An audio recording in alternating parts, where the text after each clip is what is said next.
This can't be it. Where's that damn letter? There has to be another way. Prisoner. Is it time? Mm-hmm. Have you got any mail? Not today, Mr. Bonnet. Are you sure? Quite sure, come on now.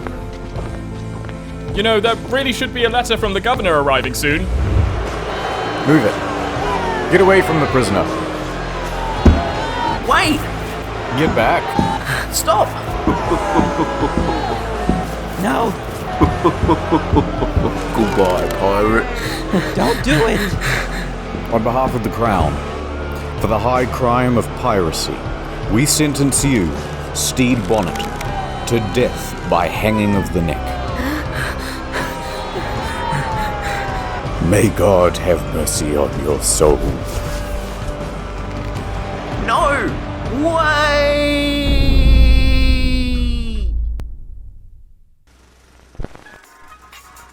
30 years prior, on the island of Barbados, the year is 1688.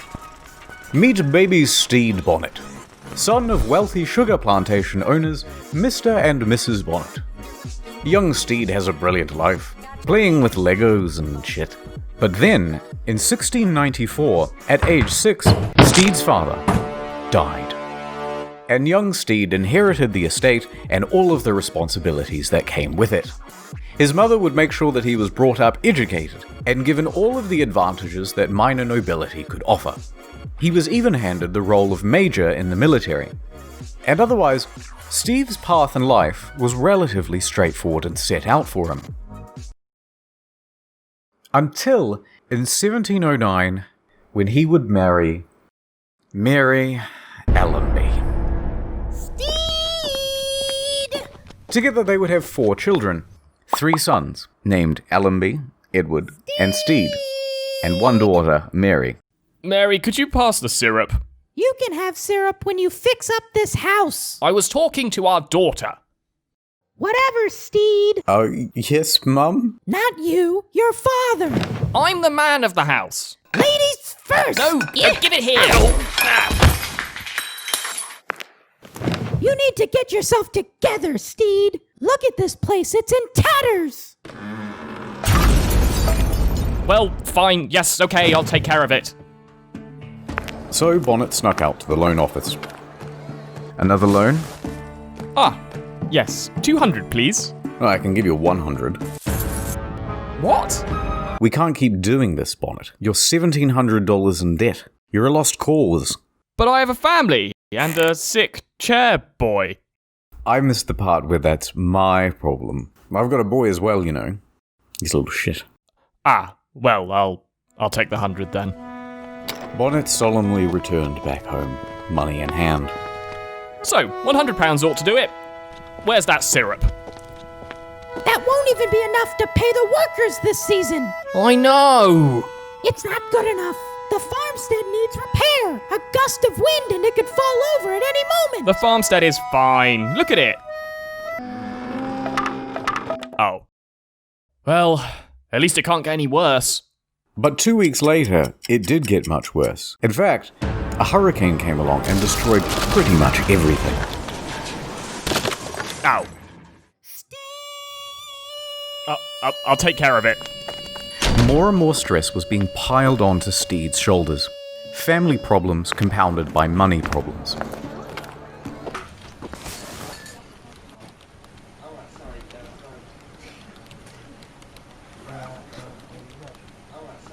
How come you're dressed like a pirate?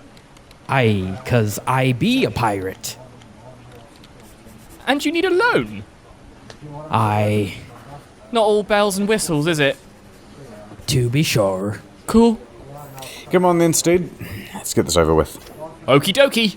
Well. Yes, I know, but look, I'm in deep shit here. Please, I'll be happy with anything you can give me.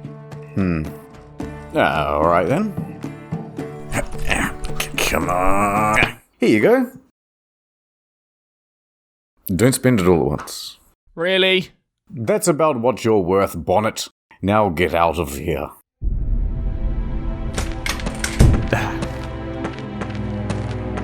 How can I help you today, sir? Money or your life? Will you take my son instead? What am I supposed to do now? What kind of life is this? Just going deeper and deeper into debt. Ow. You're roughing Huh? me up. Hey, someone stop that guy. Matey. Aye, cheers, matey. Why did you let him get away? I missed the part where that was my problem. Wow, what a guy. I wish that were me.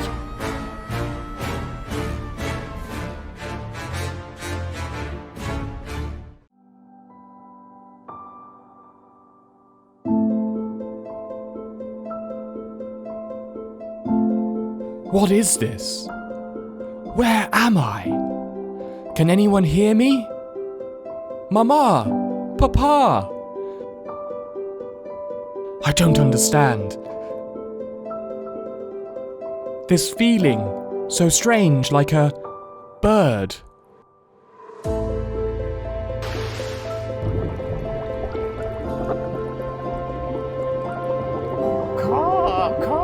Captain Bonnet. What did you say? Greatest pirate who ever lived. Captain Bonnet. Bonnet. Bonnet! Are you getting up?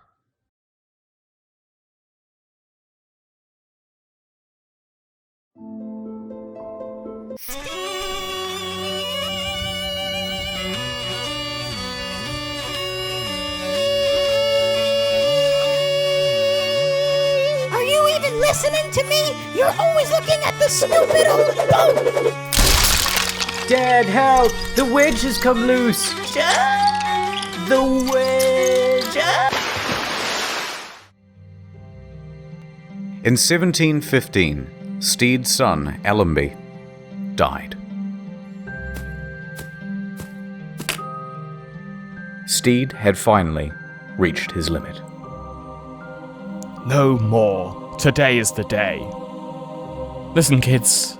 Allenby was like a son to me, and anyway, it's time for me to go. And just like that, Stede walked away from his family.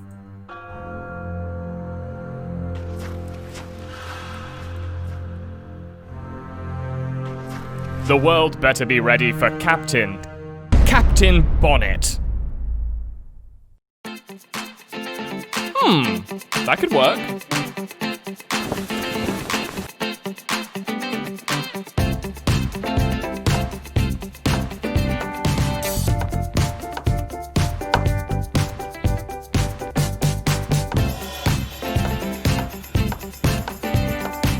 It's beautiful.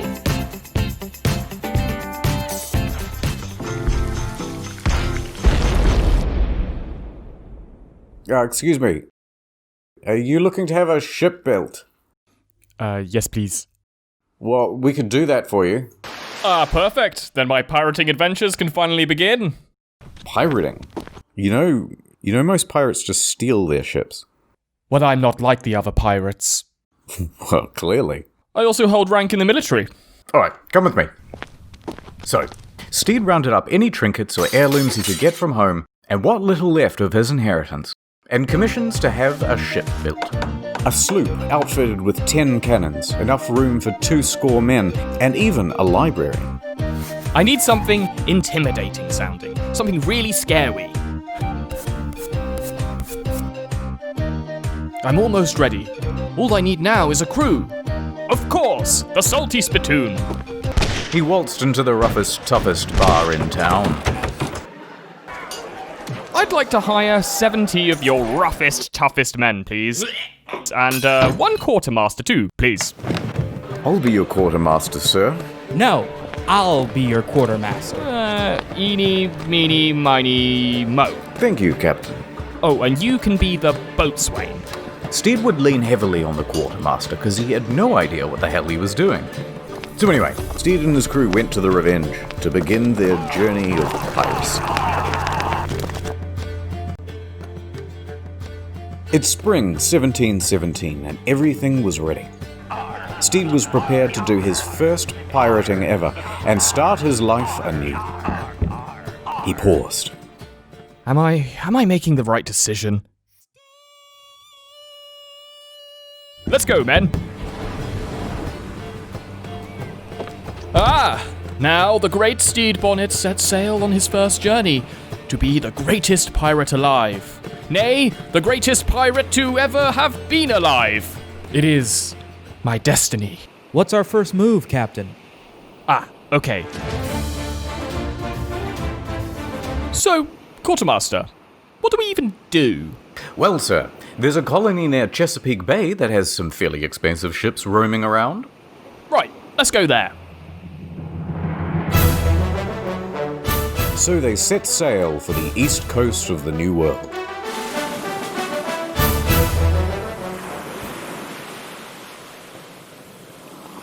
So, Quartermaster, must be getting close now. Sir, we've been sailing for less than an hour. So, like, another 15 minutes or so?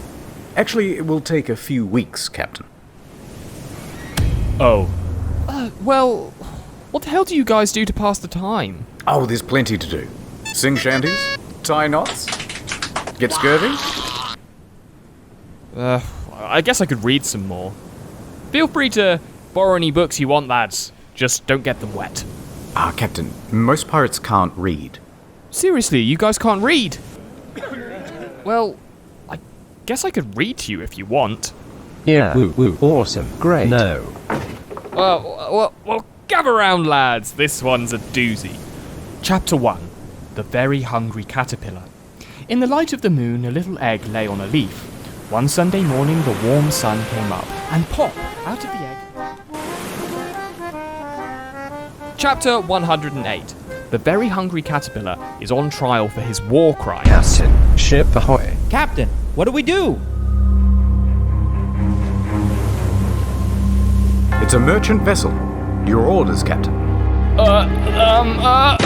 Quick! We need to forward mark on the port with the riggings and the cannons. So, do a 360 ollie around their back, the back of the boat. Not their backs. The back of the boat. Captain, you'd better get changed quickly into your combat uniform. We're gonna need your bravery to lead the charge. Yes, I'll be right back. Okay, men, bring the ship around the starboard side. We're opening fire on mark. Prepare the boards. Powder the cannons. 3 paper only, the remaining all chain shot. We give warning, but get ready for a chase. Stand by. Sir, impeccable timing. We're waiting on your count. Count down from 3 and say fire. 3, 2, 2, fire.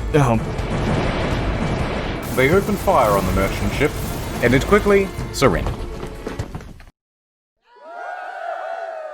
Over the next few months, they sailed all around Delaware, sometimes having a little success and sometimes falling on their face. They had captured and plundered 4 ships near Virginia and 2 more near New York. When another fled to Barbados to spread the word of their piracy, they chased it down and burnt it to ashes.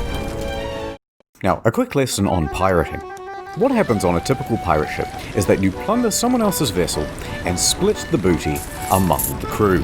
However, Stede would do things differently. Dibs. No split. Instead, his crew would receive wages. Successful plunder or not. Too good to be true, eh, lads? That way, they could rely on a regular income. Not a bad idea, in principle. Passing through the Carolinas, they took 2 more ships, using one of them to repair the Revenge herself.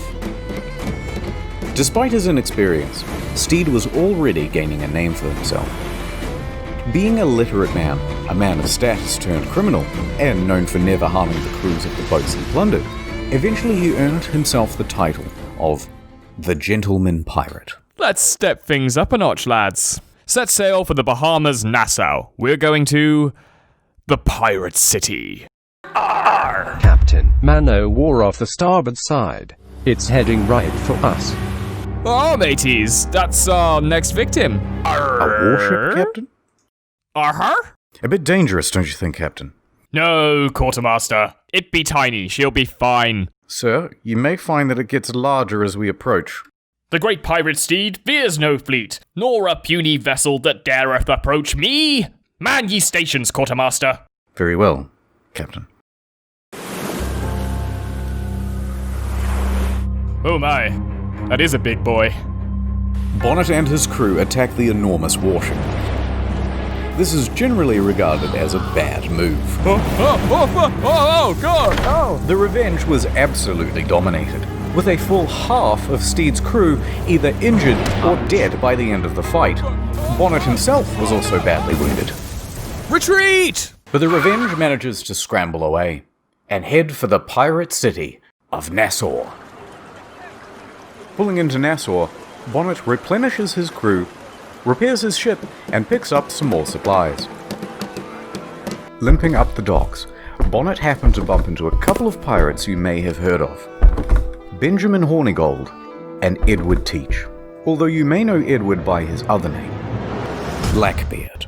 Arr, that's quite a limp you got there, Captain. What can us pirates say? 'Tis but an injury of war.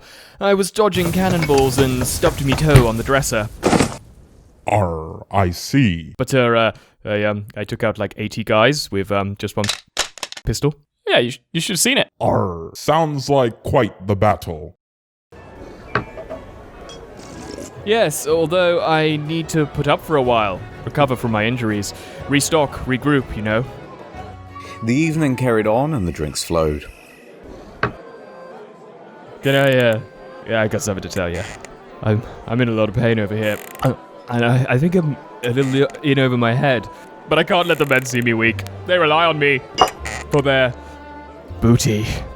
Arr, the seas take a toll on a man. You know, when I had a ship, I had a similar problem. Really? You know how I fixed it? I had a temporary shadow captain. Oh, it was the best. He took care of everything and even taught me a thing or two while I could sit back and read a book. Yeah, interesting. Arr, and everyone thought I was still leading everything and we made tons of cash. And when I was better, he simply handed back the keys. It was wonderful. I think I might do it again soon. But I'm sure it's not your thing. No, wait. That sounds perfect. Where can I find someone like that? That'd be tough. You need someone strong and experienced. Someone who inspires confidence, with a black beard, preferably. Blackbeard, I have an incredible idea. Oh, go on. Would you be my temporary shadow captain? Wow, I am shocked. This truly came out of nowhere. I'll have to give it some thought. Oh, please, you simply must. All right, fine, you twisted me arm. Excellent, I'll make the preparations. I've already started loading my stuff on board. Oh.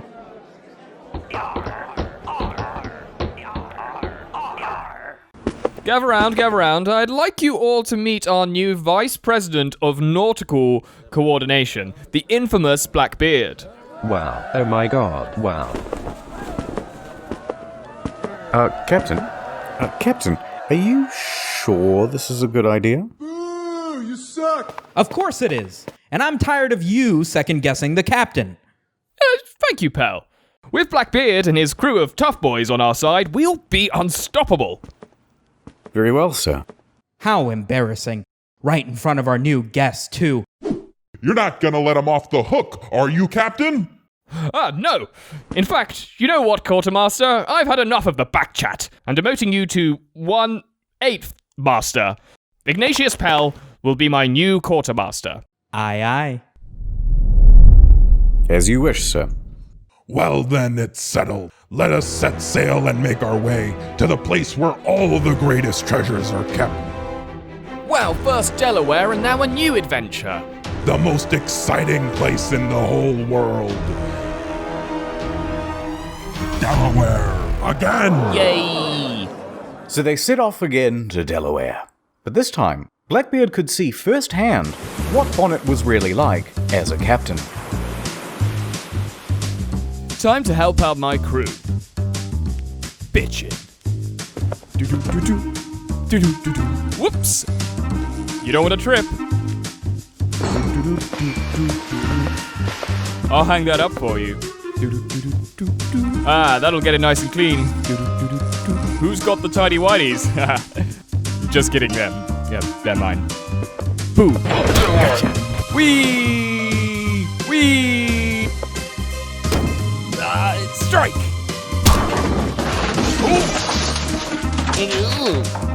Ever seen this one, boys? I call it the human cannonball. Hang on, lads. I'm stuck. I'm claustrophobic. Please, I'm scared. Look at me, guys. I am man girl. Icarus can eat my ass. Captain Bonnet, Yes, Blackbeard? could ye join me for a moment? What's up, BB? You're looking a bit pale, Captain. Maybe you should rest up for a little while longer. I feel pretty good, actually. Captain, I insist.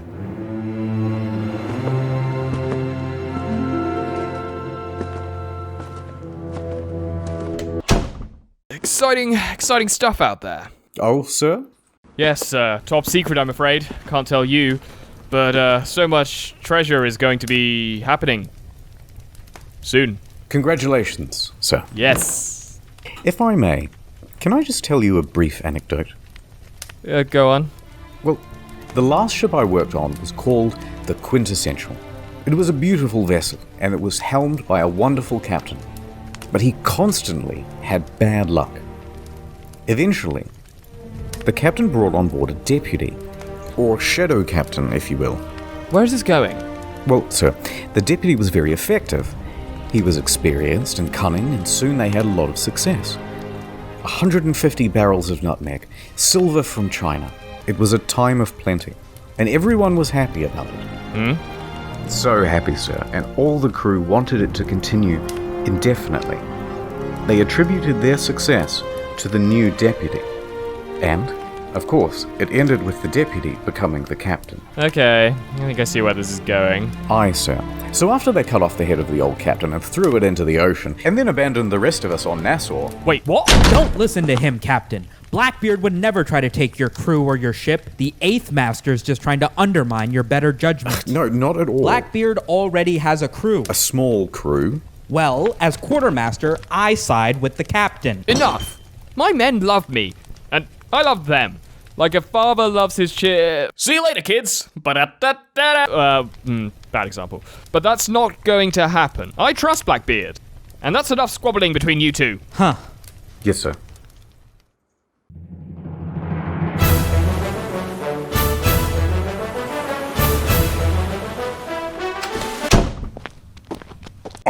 How's the tow this morning? Good. Still a long road ahead, though. I glad to hear it. Captains. Captain, just one. Yes. Anyway, vessel ahead. Men at the ready. You are. What followed next was a series of successful raids and takeovers. Blackbeard would intimidate the crews and was a lot less polite than Stede about taking what he wanted. He was known for putting the fear of death and torture into his targets. Although records show he never actually killed anyone. Attack! You are. Attack! You are. A string of successful heists. Oh my god, Blackbeard is so hot right now. Attack! You are.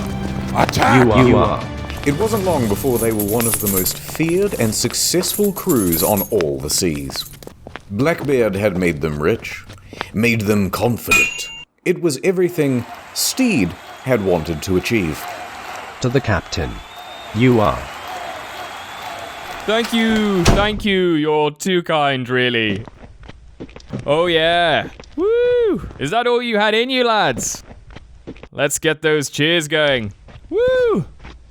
Woo! Alright. Almost there. Woo! Excuse me, friendo. Sunday though, right, pal? Anyway, big thanks. With Blackbeard at the helm, the men went on to plunder 11 ships near Delaware Bay. Their bad luck had turned around. Blackbeard. But Stede could feel that with each passing day, he had less and less control over the situation. Hey lads, want me to read tonight?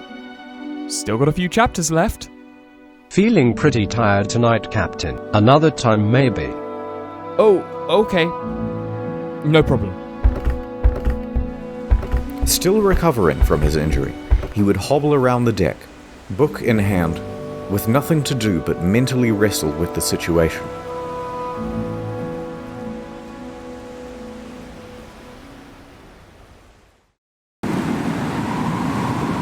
Bonnet and Blackbeard sailed back to the Caribbean, where they made one last booty plunder together.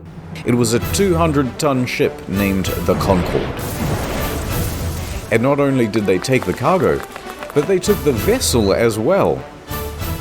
And Blackbeard went, This one's much nicer. This'll be my main ship now.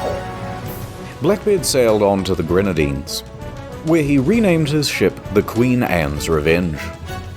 And then Blackbeard and Bonnet simply parted ways. He actually gave back the ship. How's the tow? Oh, much better. Ready to go again. Here you go. Here's your ship and your crew back. Thanks.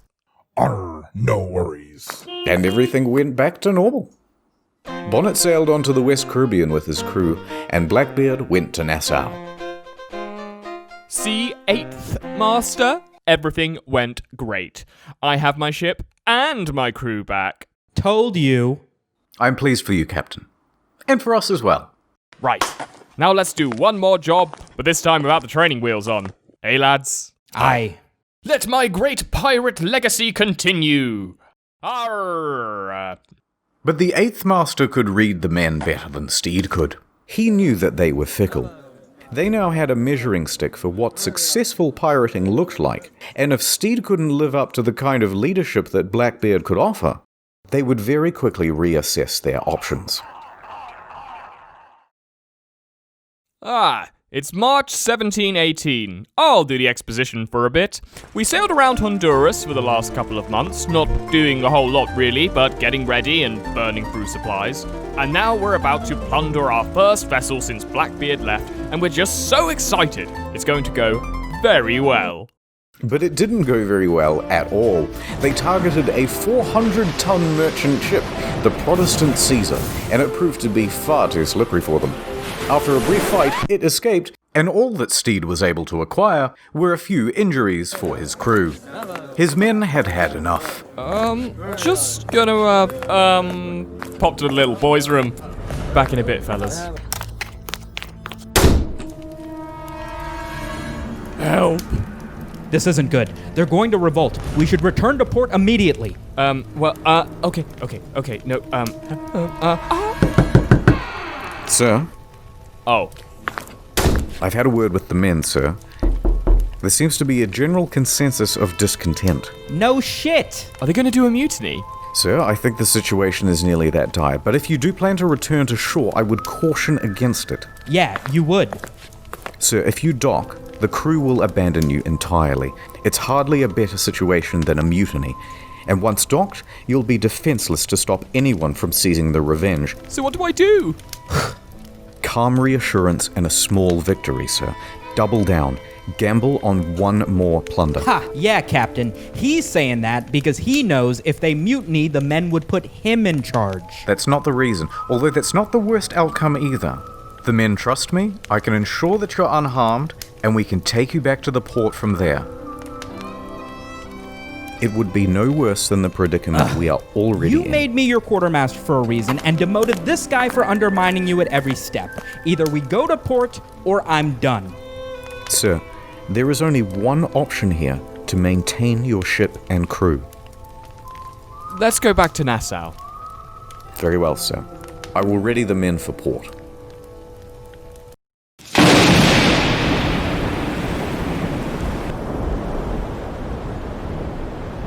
So they returned to Nassau, where Blackbeard was also stationed. The moment they hit the dock, just as the 8th Master predicted, the men abandoned Stede. Easy, lads. That's okay. Hey now. Whoa. And seeing Blackbeard was in town, they headed straight for him. Blackbeard, take us back. We need you, Blackbeard. Blackbeard. Let's talk. That's about what happened. Anyway, do you think you can help convince them to stay with me and not mutiny? Drinks, gentlemen. Oh, yes, please. Can I have a No glass drinks. Listen here, Bonnet. You are the most incompetent pirate I have ever seen in my entire life. You think I like being a pirate? We weren't all born with rich parents who could send us to school to learn to read and write. Oh, I can read Shut to you. up. For me, it was this or unloading cargo in Bristol like my father before me. Until me back gives in and I'm lying in the gutter. Shut up. This isn't a game. And I haven't got any time for some boy who wants to play pirate. I'm putting my second in command, Richards, in charge of the Revenge. Your crew is mine. Consider yourself a hostage. I'll see to it that you're not harmed. But one step out of line, I could leave ye here with nothing. Stranded. No ship, no crew. How long do you think you'll last with your face plastered on wanted posters all over the Caribbean? You're lucky I'm giving ye the option. So which is it? Aye, aye, Captain. Waitress! Yes, sir. Rum. Of course, sir. Drink.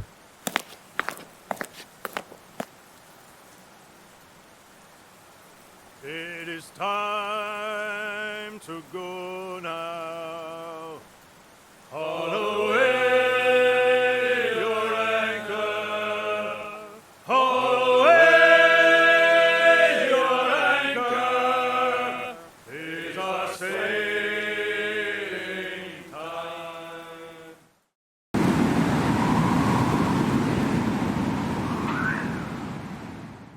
And so, Stede was effectively a hostage on his own ship. Well, I'm all done, mateys. Are you? I think you missed a spot. Where?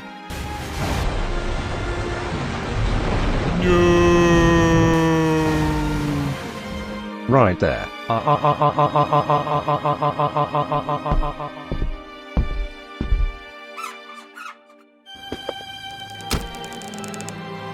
Richards.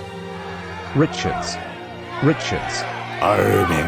And from now on, we're going to be doing things the right way, yar.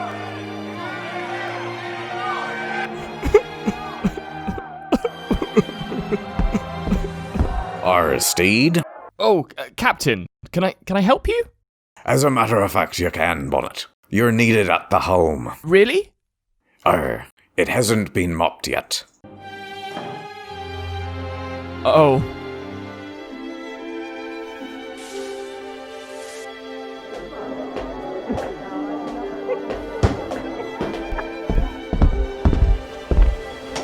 What have I done? What do I do? Maybe I...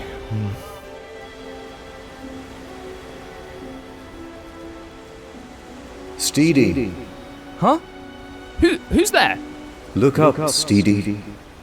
It's your dead father, Stede. Papa? Yes, Stede. Listen, my son. Don't give up, Stede. Believe in yourself. But Papa, what do I do? Believe in yourself, Stede. Give me guidance, Papa. I must go now. Remember to never stop not giving up, son. But you just got here. I'm going through a tunnel. I've gotta go. Papa! Stede.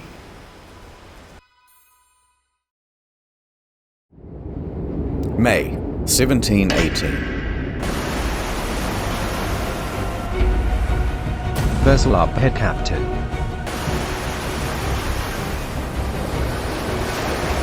Looks like we've got ourselves a new ship. Grab the captain and take the vessel. Oh shit, in it! Ouchie! Oh, that hurts! From now on, you captain your ship under my flag, or you walk the plank. Understood? How close is land, in it? Not close. Alright, I'll join you. Welcome to the fleet. Throw 'em in Bonnet's quarters.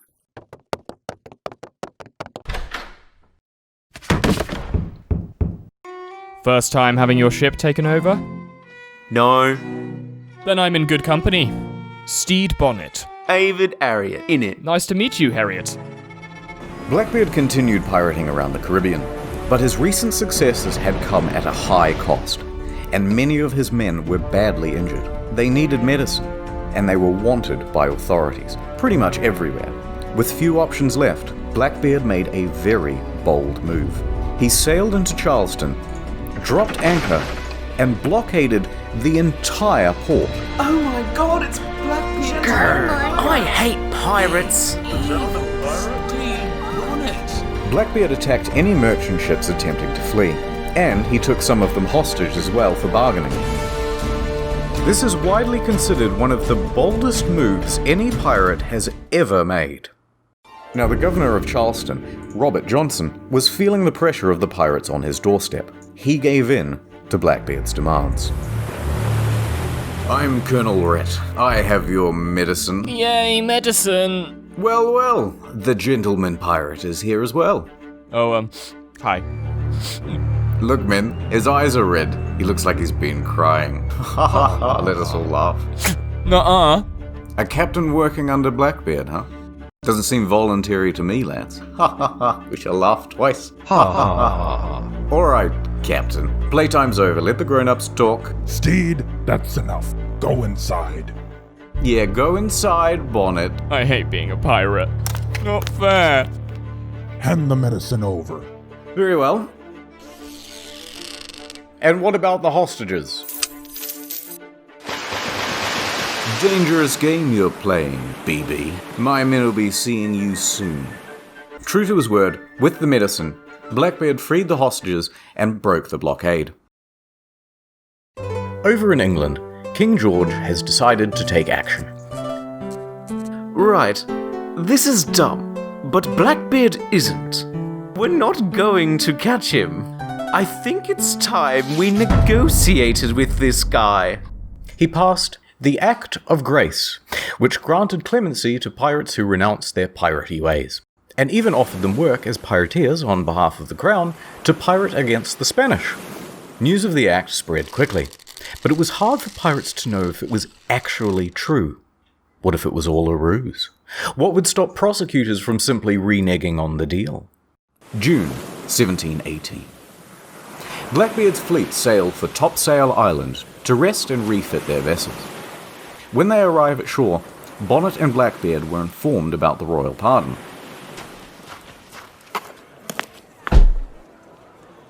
An act of grace? Wow, whoa, wee wow, nice! Richards, a moment. Oh my god, Blackbeard and Richards are so hot right now. So, Bonnet, Yes?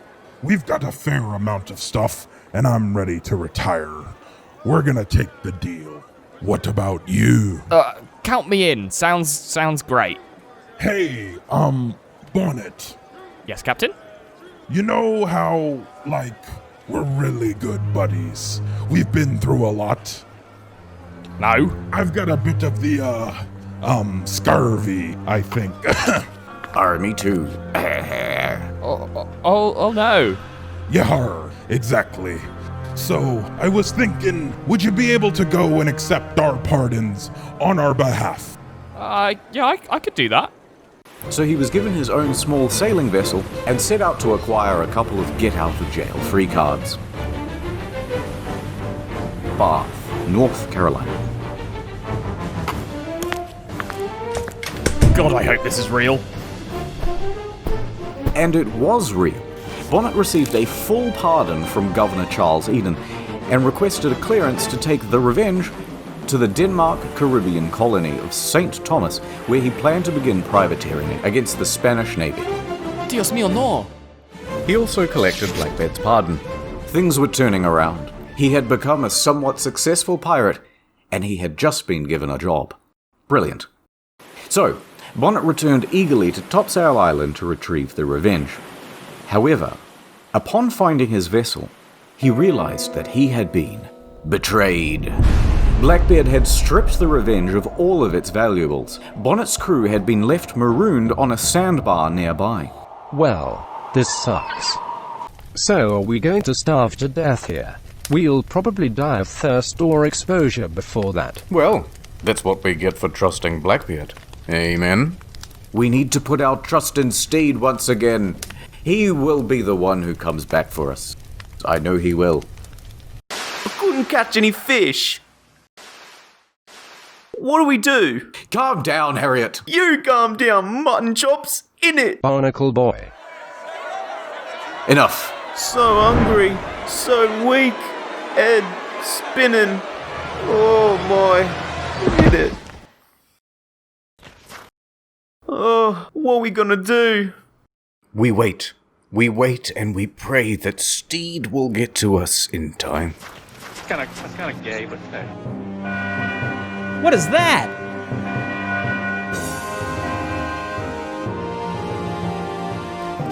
Captain.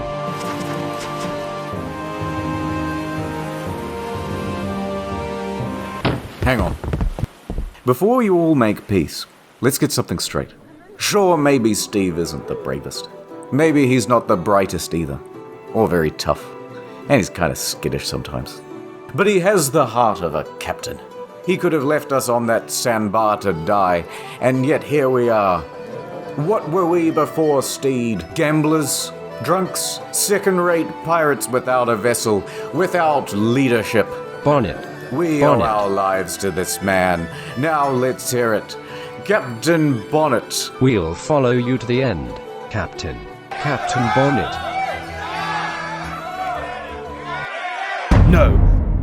Don't cheer for me yet, man. Woo woo. Oh. You can do that later. But for now, no more Mr. Nice Pirate.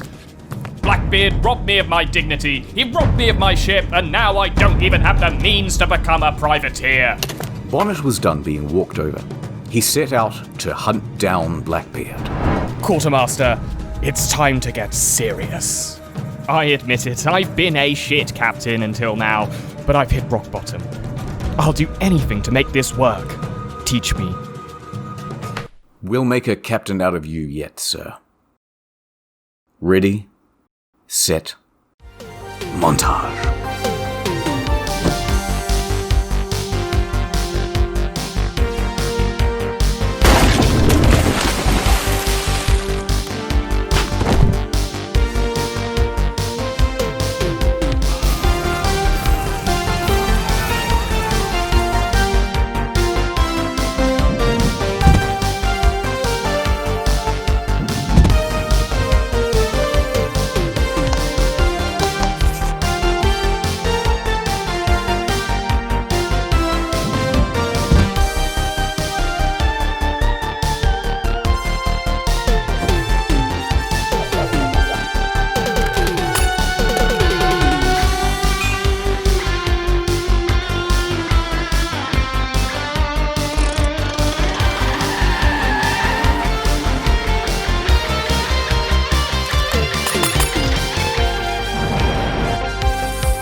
Well then, crew, we've got a party to go to. And Blackbeard's invited. Captain? Hang on a minute, Eighth Master. Let's take inventory. Sir, all of our possessions were stripped, remember? Oh, right. Emergency meeting. What's the plan, man? We need to do just a couple more plundering jobs as pirates. But if I do that, I'll nullify my pardon? What if we adopt an alias name for the ship and continue pirating in secret? We can gather enough resources then to hunt down Blackbeard. Why are you still here? Harriet's a buddy of mine. Yes, he wants to help. He's a no-nonsense guy with the heart of a captain, and he has a great sense of humor. Anyway, how's it going, buddy? Pretty good, but I'll be having seaweed dreams for a while. Okay, serious faces, boys. What are we doing now? You put on a disguise and change your name, and then we change the ship's name. That way we can go pirating again, like we're someone else. In it. Sounds risky. Look, Stede, we don't have many options here. And what would happen to us if we got caught pirating again? Well, there's a 100% chance that they'll hang us. If we get caught. There's got to be another option. Yeah, there's another option. I'm sure Mary will welcome you back at the farmstead. Well, I don't want to take the risk unless everybody's on board, figuratively speaking.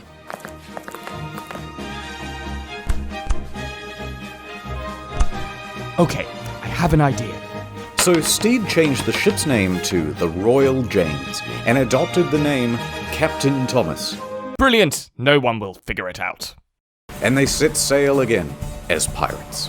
In late June 1718, Bonnet learned that Blackbeard was moored at Ocracoke Inlet. On his way there, he engaged ships under the false pretense of trade and then plundered them for their valuables. This time, he was much more ruthless.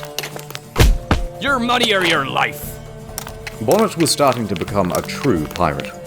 On his journey north to Delaware Bay, Bonnet pillaged 13 vessels, taking the last 2 sloops as part of his own fleet, the Francis and Fortune. He was starting to become more violent, now attacking and killing those in his way. Arr, good riddance. Listen up, guys, on this ship, no more diddle-daddling, or that's a paddling. Some diddling afoot? No. Drunk on the job? This isn't some diddling, is it? No. Recite the ABCs backwards. I can't read. Bonnet would even threaten to sink his own ships for lagging behind. Hurry up, ye scallywags, or I'll burn ye alive. Bonnet now divvies up the loot like a regular pirate. He is no longer offering wages. He was truly a changed man. Around 12 days later, Bonnet decides to rest and repair the Royal James in the estuary of Cape Fear River. It's here that Bonnet decides to wait out the rest of the hurricane season. As Stede continued to pirate, he was becoming a more wanted man.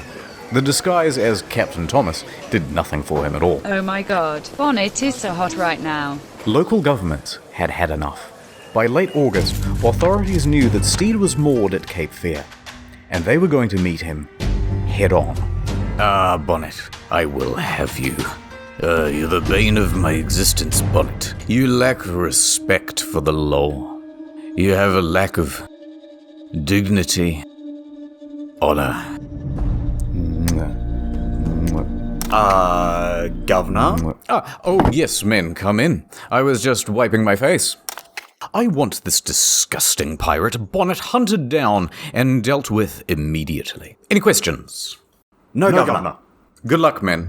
The naval expedition was led by Colonel William Rhett.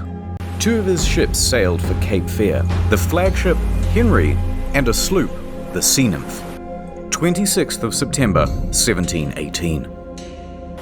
The British fleet reached the mouth of Cape Fear. However, they weren't ready to fight yet. The Henry accidentally ran itself aground, and the Sea Nymph had to wait around until it could get free with the rising tide.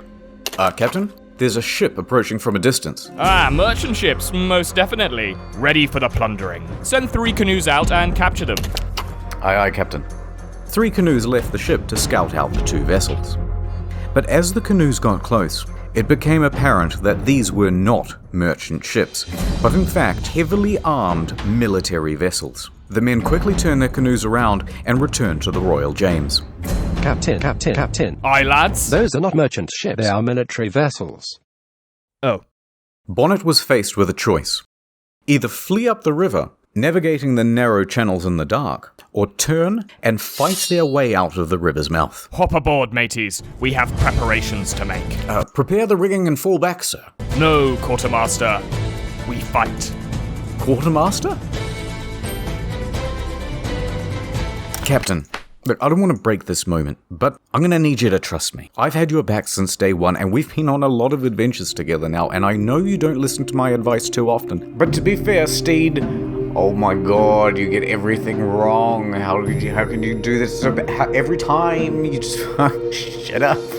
You're dumb. You're dumb, boy. Let's retreat, Mr. Bonnet. We still have Blackbeard's fleet to chase down. We can all climb aboard our smallest ship and navigate our way through the winding river. All right. For once in my life, I might actually agree with you. Captain. What? Company. It's Colonel Rhett. Playtime's over. Captain. We wait for the cover of night. Let the battle begin. As the sun began to set and the tide began to rise, the marooned ship, the Henry, was lifted off the river bottom and could join the sea nymph once more. Slightly up the stream, in the dark of night, Bonnet abandoned 2 of his vessels and brought all 46 of his men aboard the Royal James. There would be a fight come daybreak.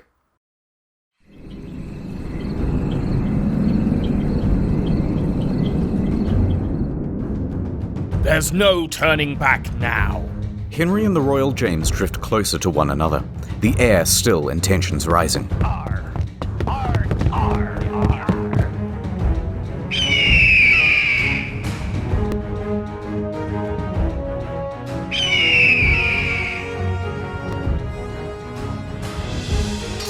Fire! Fire! Both ships loose a volley of cannon fire, tearing each other apart. Rhett tries to bracket the Royal James between his 2 ships. Bonnet would have to act fast to avoid being torn apart by cannons from both sides. In an evasive maneuver, he pulls hard towards the west bank. However, this was a big mistake. The Royal James ran aground, and so did the Henry and the Sea Nymph. From up on the shore, both sides would continue to fire upon each other. Bonnet jumped on deck and threatened any of his crew that showed cowardice. If you don't kill them, it's another paddling for the lot of you.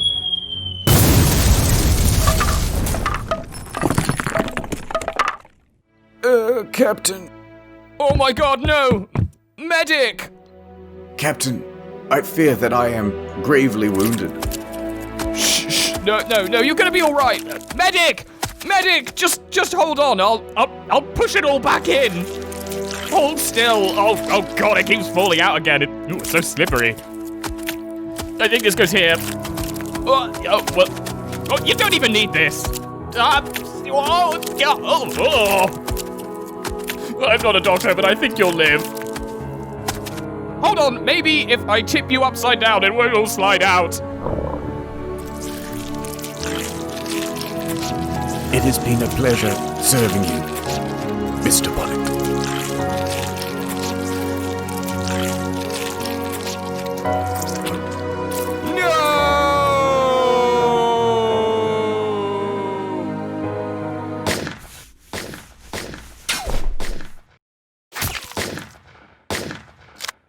Captain. Oh, nice shot. Thanks. Been practicing all. No hostages, no survivors. Amazingly, Bonnet's crew was dominating the English fleet. The Henry's cannons were angled away from Stede's ship, with shots whizzing past, while Bonnet's ship was the perfect incline to reach the Henry. Only 12 of Stede's 46 men had been killed or injured, and the Henry looked far worse for wear. Bonnet stood on deck, ready to fight to the bitter end. And after this battle, Bonnet could continue pursuing Blackbeard and have his revenge. Or at least that was the plan. Except, the battle continued for the next 5 to 6 hours. And as time was passing, their luck was quickly running out. So, the military vessels are downstream, and that means that as the tide rises, they're the first to get free. They repair their rigging and start heading towards Stede's ship. All Bonnet and his crew can do is wait and hope that the tide is rising enough for them to get free as well. But it doesn't. Henry was soon in the position to fire its port guns upon the deck of the Royal James. Bonnet's crew were outnumbered 3-1 and had little hope of surviving a boarding. No! What do we do? Light the powder keg, scuttle the ship! But Captain, you'll doom us all. That's an order. The crew starts preparing the ship to be scuttled. Get a move on, men. Captain, are you sure about this? Of course, pal. And if the quartermaster was here, I'm sure he'd agree. I don't know about that, Captain. I won't die a coward, pal, and my men will die with dignity. Permission to surrender, Captain. Pretty please. See?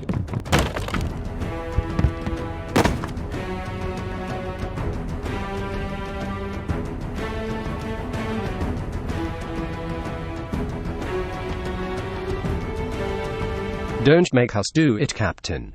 Give it here. That's a paddling for you later.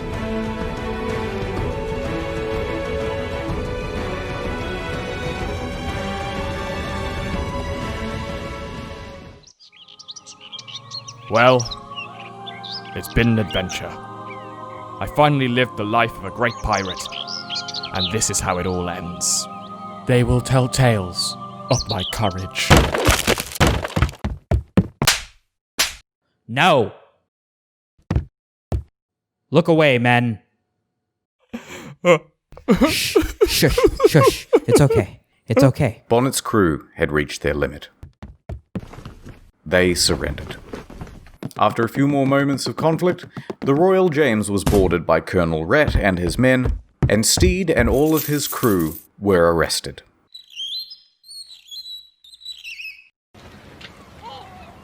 Bonnet and all of his men were taken to Charleston. Stede, Pell, and Harriet were separated from the crew and kept locked up in the house of the town marshal, Nathaniel Partridge. The three sat forlorn and hopeless in their cell. They would surely be found guilty and sentenced to hang. Time passed, and anxiety about the gallows began to grow.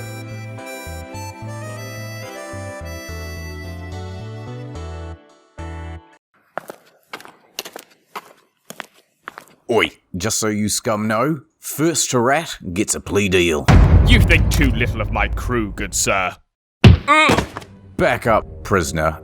Actually, you know what? Wow, my stomach hurts. Guard, can I use the bathroom? What's wrong with that one? No. I need to use the toilet. Oh, right. Of course. No, come on then. No, I've got that for you, sir. I hope Pell's tummy's okay.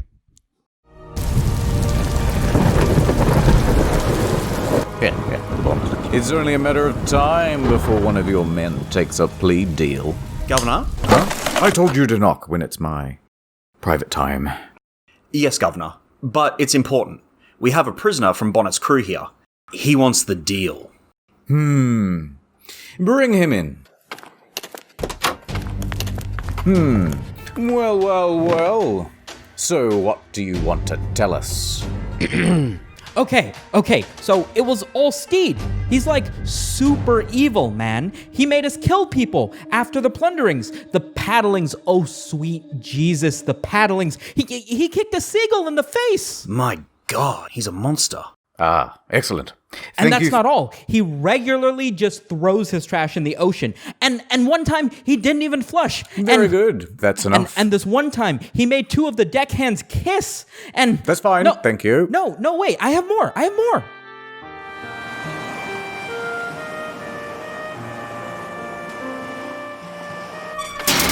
Wow, a 4-hour shit. That's impressive.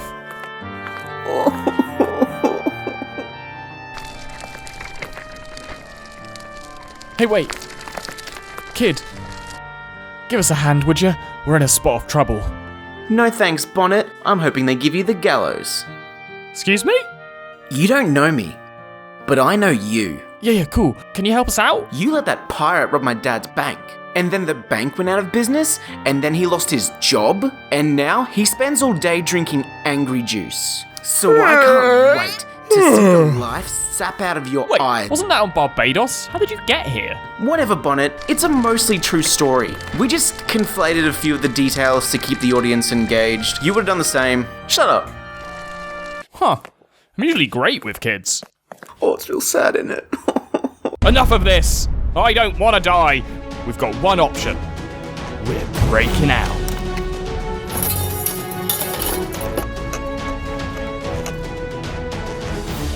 The guards are stationed here, here, and here. We've got bed sheets and we're gonna... Alright, so the details here are a bit sketchy, but it appears that they escaped on the 24th of October, 1718, with the help of a local merchant Richard Tuckerman. We're out. Wow, really felt like the story should have wrapped up here. Pell, you're not coming? Sorry, Stede. I'm out. Well then, I guess you're my new right-hand man now, Harriet. I'm a lefty, sir, innit? Enough chit-chat. Let's blow this popsicle stand. In the dead of night, they ran through the tall grass and bush of the Charleston docks, where they would meet with a former slave and a Native American.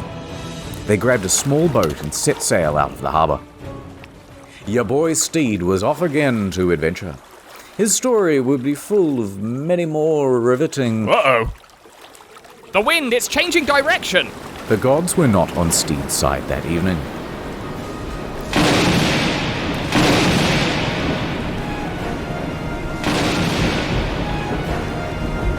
It's blowing us in the direction of Sullivan's Island. Guards will be swarming everywhere. They crashed into the shoreline, scrambled into the bushes and hunkered down for the evening, hoping to evade the law. By this point, Governor Johnson had heard about Bonnet's disappearance and was absolutely fed up. This dude is absolutely cancelled. But sir... No, I don't want to hear it. I'm putting a bounty on this fucking guy. £700 to whoever can tell me where he is. Yoink! We found him, sir. There's a rogue boat docked on Sullivan's Island with the name The Revenge 2 painted on it. That might be a clue. Bring me Colonel Rhett. We're catching this handsome bastard once and for all. You're out there somewhere, Bonnet, and I will find you, if it's the last thing I do. The officers scramble out to Sullivan's Island. They seize the boat, and with men stationed all across the shoreline, Stede and his crew were effectively trapped on the island. Colonel Rhett was leading the search as they closed in. For days they scoured the area with a hunting party, finding tracks and signs of their movement all along the way. And, just 2 weeks after they had escaped, on the 6th of November 1718, the hunting party stumbled upon the 4 men. No, you're under arrest! Oh shit, run! Fire. The hunting party opened fire. Harriet, run!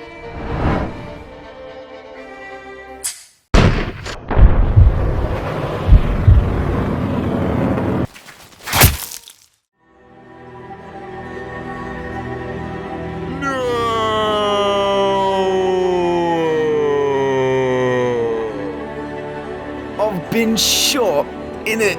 Killing Harriet immediately, and wounding the slave and the Native American. The only man unharmed was Bonnet. Jesus, that's some thick plot armor. There's no escape, Stede. Come with us now or be fired upon. Stede? Who is this Stede? My name is, Steve. You know, like the regular name. Colonel Rhett shoved Steve down and tied his hands behind his back. No, wait, you've got the wrong guy. You didn't even read me my rights. I want your badge number. Hey, he's not giving me his badge number. You all saw. So Colonel Rhett had captured Bonnet. Again. And they threw Bonnet in a more secure cell to await his judgment. On November 10th, 1718, Bonnet was brought forward to the court. Unfortunately, the judge presiding over the case was Sir Nicholas Trott, who, just 2 days prior, had sentenced 29 of Stede's men to death.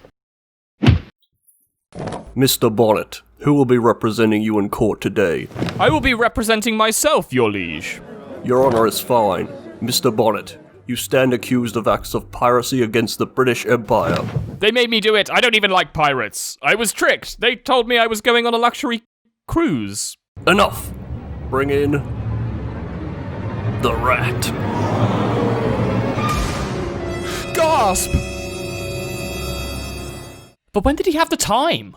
Mr. Pell, you're here to testify against Stede Bonnet, or as you used to call him, Captain.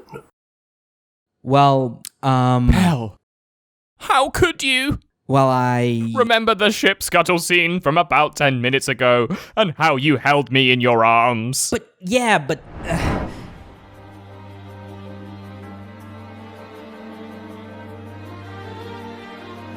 Actually, Your Honor, Mr. Bonnet was never much of a captain. If anything, the quartermaster had more power.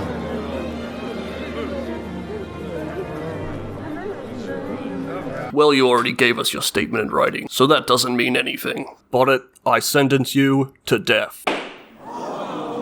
Pell, you're free to go. Oh no. What have I done? Judge Trott charged Bonnet with 2 counts of piracy, as well as attacking and commandeering the ships Francis and Fortune. Trott also chastised Bonnet on his privileged upbringing and the stupidity at throwing it all away. Bonnet's fate was sealed. He would never be able to enact his revenge on Blackbeard. However, some justice was served, as Blackbeard would die while Bonnet was awaiting the gallows. On the 22nd of November 1718, Blackbeard would be killed in battle in North Carolina at the hands of British sailors. He was beaten and shot 5 times and slashed with a sword another 20 times. His head was cut off and attached to the front of a British ship, and his headless body tossed into the Pamlico Sound. RIP. So there was Bonnet, once more, alone, ashamed. The sand was everywhere. He reflected on his life choices.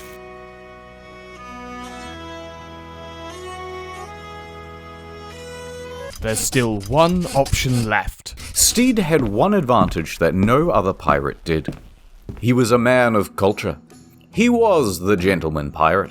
Most importantly, he was literate. He would put quill to parchment and begin writing one of the most beautiful, persuasive pleas for mercy that any man had ever made. Yours sincerely, Stede. Throw myself at your Tears feet. proceeding from my I most humbly sorrowful beg, soul. separate all the Indent me limbs of from my my body, Lord's servant. sake. Hey kid, send this to the governor, please. Wow, the coward wrote a letter. Why don't you take your sentence like a man? Oh, go on, deliver it. I will, because it's my job, not because you told me to. Right, thanks. See you at the gallows. And then, Stede got down on his knees and prayed for the first time in a long time. Stede? Mary? Yes. You've come to rescue me. Oh, praise the heavens, I'm so great. Actually, I've just come to gloat and deliver some exposition. Oh. Yes. You see, I wanted you to know that after you left, you really made our life a misery. I inherited your debts. Luckily, I remarried David Rycroft. Hello? I'm speaking! David Rycroft has fixed everything. I will live to the ripe old age of something between 55 and 65. The records aren't really clear. Anyway, he has a stable job, and your children hate you. Goodbye, and I hope you're dead soon. Goodbye. It was nice to meet you, though. David! I'm sorry. While the authorities didn't have much pity for Bonnet, there was strong public sentiment in his favour. I've got a letter for you, Mr. Governor, sir. He was seen as a bit of a rebel, and people wanted to see him go free, or maybe just punished a little bit, but mostly let off, he's a good boy. A lot of idiots out there. That's Stede. Thorn in my side. Lovable rascal he is. That's his problem. Actually, that's who this letter is from. I wouldn't read it though. Why bother? Oh, really? Feeble remove the limbs from my body, as I remove the limbs from my body. Well, the people love him. And this certainly was a moving letter. What else can I do? I guess I have no choice. Fetch me some parchment. I have a letter to write. December 10th, 1718. The day of Bonnet's hanging. It's been quite the run, but I guess it's all over now.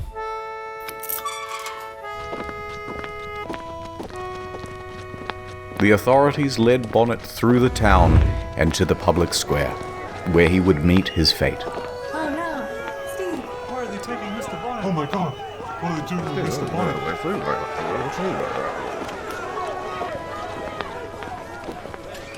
Oh look, it's Ignatius Smell. I see life's treating you well now. It's a little something called karma. Now's not the time, kid.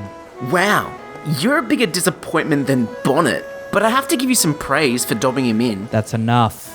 I'm glad Stede's getting what he deserves. You don't know anything, kid. Oh, really? Stede is a great man. The stories I could tell you, they'd blow your socks off. Wow. Maybe I was wrong. Yeah, you were. And I let him down. I let myself down. I let everyone down. He sounds like a great person. He is. Psych, Stede's an idiot. And guess what? I've got his pardon from the governor.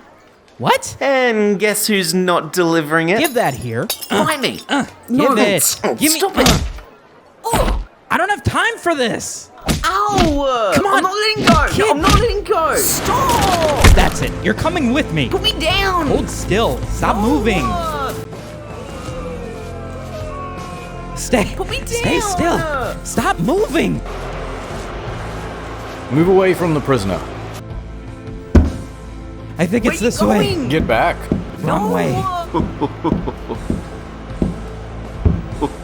Goodbye, pirate. No. Don't do it. On behalf of the Crown, for the high crime of piracy, we sentence you, Stede Bonnet, to death by hanging of the neck. May God have mercy on your soul. I'm gonna launch you, kid. What? No! Wait! It's from the governor. All right, give it here. From the office of the governor, for the territory of Barbados, acting as servant for the crown of King George I, dear Stede Bonnet, it is with the mercy of the crown and the power entrusted to me that I wish you good luck on your execution today. Love, the governor. Thanks.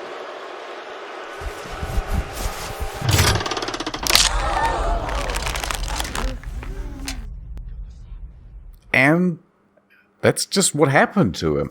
Unfortunately, non-fiction doesn't always have a satisfying ending. But Stede leaves behind a legacy more impressive than most. And there's a reason that he's remembered over many other nameless pirates. And he got to be a character in Assassin's Creed. Stede Bonnet. This is pretty good. And he's highly Googleable. And... oh, alright, we'll do the happy ending. Aha! I took some anti-rope neck cream before you hung me, and I have the greatest booty of them all from my time as a pirate. An AR-15. Stede Bonnet gunned down everyone who had ever done him wrong.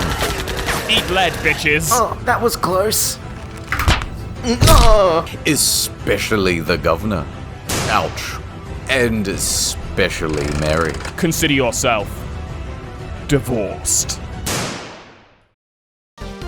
He swept up his 3 remaining children, who forgave him immediately, and he jumped on a sexy speedboat and filled with gold, and the quartermaster was there, and they sailed over the horizon together, and they all lived happily ever after.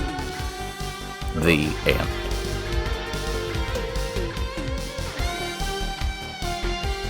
Shush, shush, it's okay. It's okay. No, wait, hang on. No! Sorry. No more diddle-daddling. No more diddling or daddling. This isn't some diddling, is it? Is there some diddling afoot here? You know, when I'm doing Jon Snow again, hold on. He kicked a seagull in the face. Oh my god! I'm allergic to bullets. Like a father loves his chip. Would you kids shut the up? Bad example. I am a bear! Roar. Oh shit, run. Not Harry. Not, what was his name again? No, wait, you've got the wrong guy. You don't even... Fuck. Fell out of my mouth. Eat lead, bitches. Eat lead, bitches. Especially you. And now, you're gonna die. Pew, pew, pew, pew, pew. Don't say. How does a pirate say thanks, chum? Cheers, matey. Thank you. Yeah, that tickled me. Cheers, matey. Always running. I realise now we probably should have had you as Pell, or have someone, because it would have made more sense if the narrator was Pell, as if Pell's telling the story. Yeah, I think it would have worked. It's okay though. We're already this far. Yeah. 10 days. Yeah, it's fine. Okay.